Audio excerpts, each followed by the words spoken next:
Hi y'all. Camille Desson back with a video that looks like a middle of the night video because I'm in a shirt that's like what I sleep in, and I don't have makeup on to speak of, and maybe those are the only two things. But it's actually Friday afternoon, May 3rd. Had to look at my calendar, and it's a little bit after 5 o'clock. Two things about what you're seeing around me. One is this wall is not really crooked. It's the angle. It's the angle that my computer camera is at compared to the room behind me. And then there's my dog, Sam. She's no longer with us. My little girl dog, Sammy, the Schnauzer that I found on the street. Gosh, a long time ago. Probably 2001. I'm supposed to be taking the rest of the day off because I understand that's what is best for me right now. But all of a sudden I had to make this video, and I checked. I have a yes/no spot in my chest that I put in place for yes/no questions a long time ago, also probably mid-90s. And I got, yeah, I'm supposed to make this video.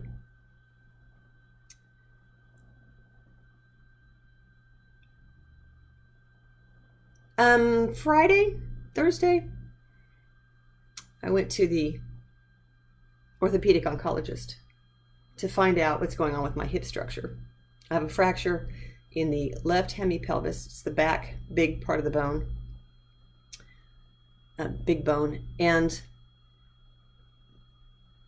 the doctors are they're in diagnostic phase now. So finding out whether it's just, if it was gradual, if it was a fracture that got worse because I kept using it, like maybe it started as a hairline. And then I kept inline skating, which I've done for a long time, and other stuff without knowing it. And the fracture just got worse because I kept using my body, and I also fell a second time. Or they also want to check, based on how the MRI looks, whether there's something pathologic, some disease that is causing the bone to be weaker so it fractures more easily. So that's the phase we're in. So this doctor ordered blood work, not my favorite, and a bone biopsy, which I did, I think Tuesday, and a nuclear medicine full body bone scan, which means they shoot some radioactive juice into you in your veins and give it about 3 hours for it to get settled in your body and your bones, and then a full body scan is done so they can see what the rest of my bones look like. Because the left side of my pelvic structure, the way the bone is laying down, the way new bone is laying down, our cells regenerate, doesn't look normal. It's indicative of for one thing, it's indicative of a disease where your skeletal system regenerates more quickly than normal.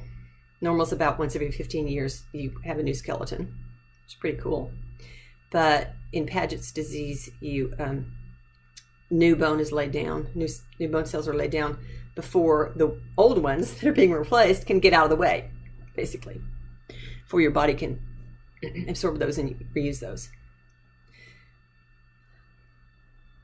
Now, if you're a doctor, please translate into in your head and for your friends what I really meant to say, because I know very little about this. So my sister and I go from the radiology appointment. She's been my second set of eyes and ears and nerve endings, so that I have someone who is not in the body that's being worked on listening to what the doctors say, because she'll hear things I miss. We went to lunch, and then we went and did the blood work. And I walk into is it a phlebotomist? Oh, I think I said phrenologist the other day. Phlebotomist, and walk in to get the blood work done in just a lab. And I told her, I said, this isn't my favorite thing. I said, but I just want to know how many vials of blood you'll need to take. I said, just don't tell me it's 7. So she says, okay, I'm looking at the order from blood work to see how many I need to draw. And I said, all right. And so she prints out this long thing of stickers to, put on each vial of blood for the lab. And she's silent. And I'm standing right next to her, and I say, well, so how many? She said, you told me not to tell you. And I said, oh my God, no, it's 7. And she said, yeah. And I said, oh my God, I'm going to keep my mouth shut from now on. 7. Well, she was quick. It was fine. I do have a nice bruise from it, but it's healing. 7. Shit. 7 vials. I'm glad I had lunch first. And I knew I should. So I get those two tests done, and I make a follow-up appointment with the orthopedic oncologist once I know that the results from both of the bone biopsy and the nuclear medicine bone scan take about a day.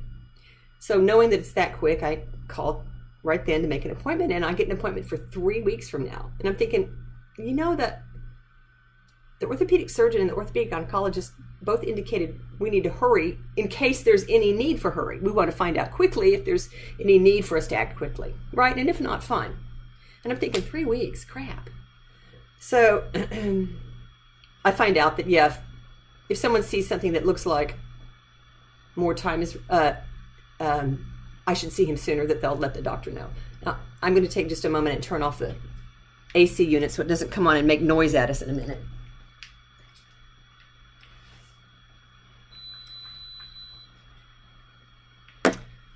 Okay, and I don't know why the light keeps going off and on. I mean, dim. Just a little bonus. So this morning, I'm not the most patient person ever in the world. And I've been thinking, oh my God, 3 weeks, I want him to call me sooner. So I asked to be on the wait list in case someone cancels. And then I think, Camille, don't rush it. That's probably perfect timing. Just leave it be. Just leave it be. So this morning, again, my brain goes, oh, maybe someone will see something in the bone scan or the biopsy that indicates they want to see me sooner, and I would get in sooner. And I thought, ooh, that's not really what I want. I don't want the doctors to find something that concerns them that much that they get me in sooner. Well, it's like the 7 vials of blood. I call and I leave a message just asking the doctor's nurse assistant that if they have the results in yet, because I'm not seeing them online in my patient portal access to results. And I leave a voicemail because he's out. So the guy calls me back, Jake, he calls me back this afternoon, and he says, yes, you have the results of the full body bone scan on a CD. Remember they gave those to you when you did that imaging, right? And I said, yes, that's right. That doesn't mean I can read them. It's in some format the doctor can read. He says, but we do have the bone biopsy results back. And I said, well, okay, good. And he said, and the doctor wants to move your appointment up. And I thought, well, oh, fuck. When am I going to quit being psychic? Oh, okay. Not that I want to be, but...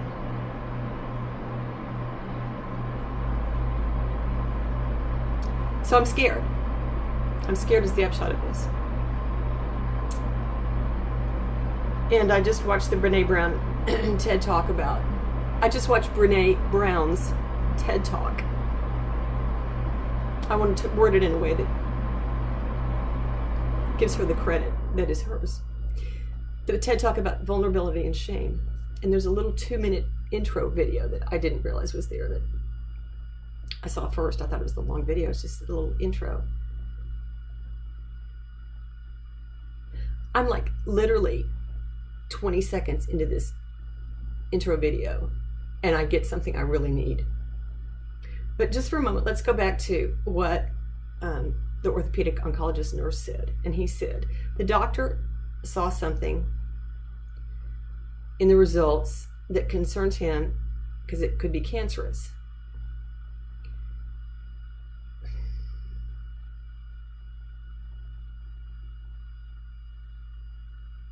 Okay.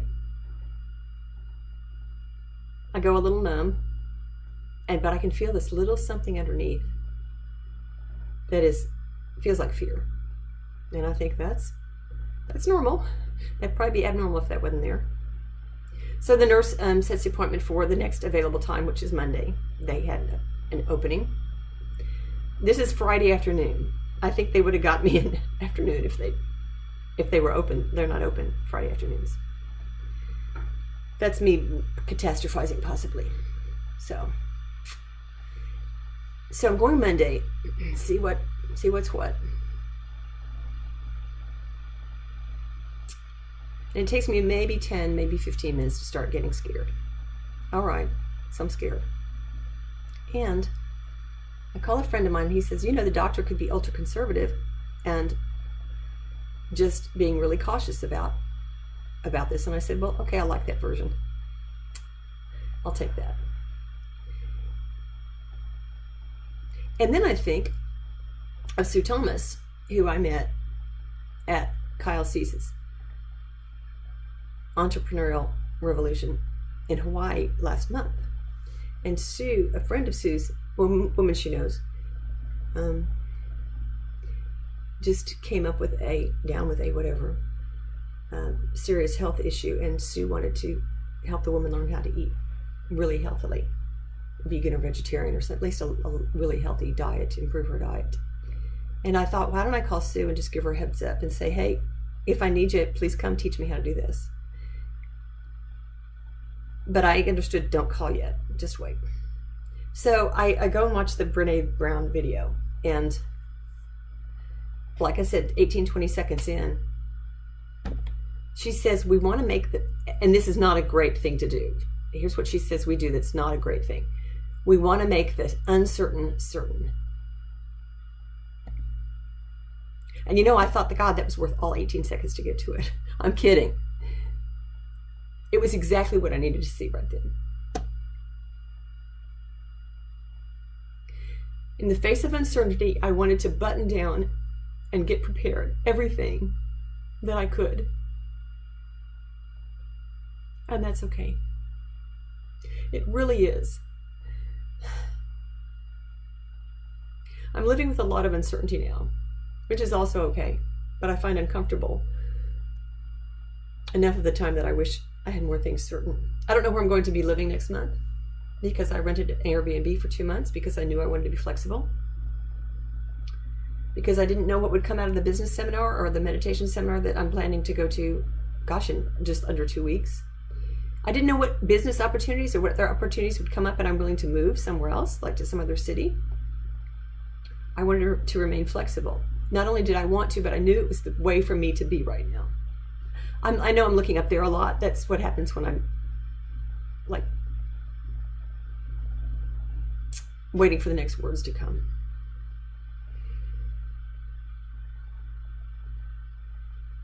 So my health is uncertain. My living arrangements are uncertain.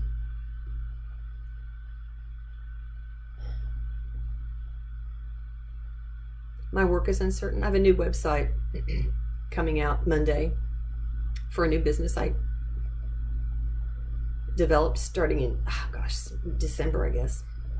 January, December. CamilleDesalm.com. There you go. That's the website. My brain just said, I don't know what I'm doing. And then the next thing it said was, well, sure I do. And then I think, wait a minute. It's really okay both ways. In some areas I know what I'm doing, and in others I don't. And the nice thing about knowing what you're doing, not knowing what you're doing,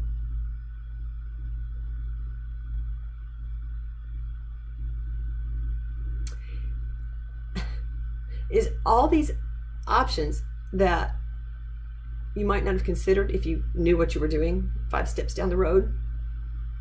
All those options would be shut off. But if you don't know what you're doing, if it's not all certain, you can feel your way around.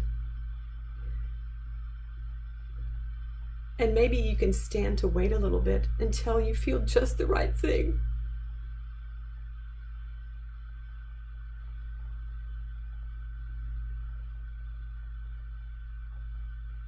I think that's the thing for me to learn from this. One of them. And that's probably why it's triggering something. I've held so much certain in my life. And a lot of my life has looked fucked up in a variety of ways. A lot of it hasn't. But the stuff that's looked messed up, of course, I know I learned from them. Of course I did.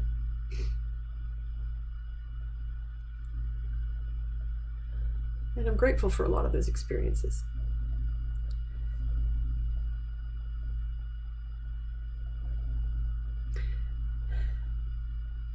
And I probably wouldn't have had them if I wasn't willing to go with some uncertainty. And they've been really valuable.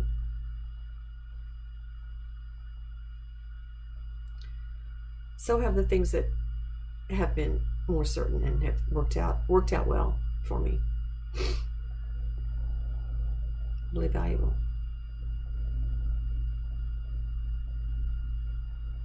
So what was I saying that made me cry? I think this is really going to help me become comfortable with uncertainty, which I want. I mean, there's so much of it in life, isn't there?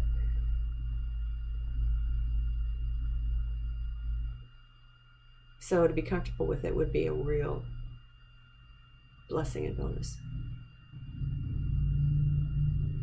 That's what I want. And I can do it. I'm certain. As certain as I can be. Love to you all, and to me too. It's Camille DeSong in the middle of the afternoon with an almost middle of the night video. Bye.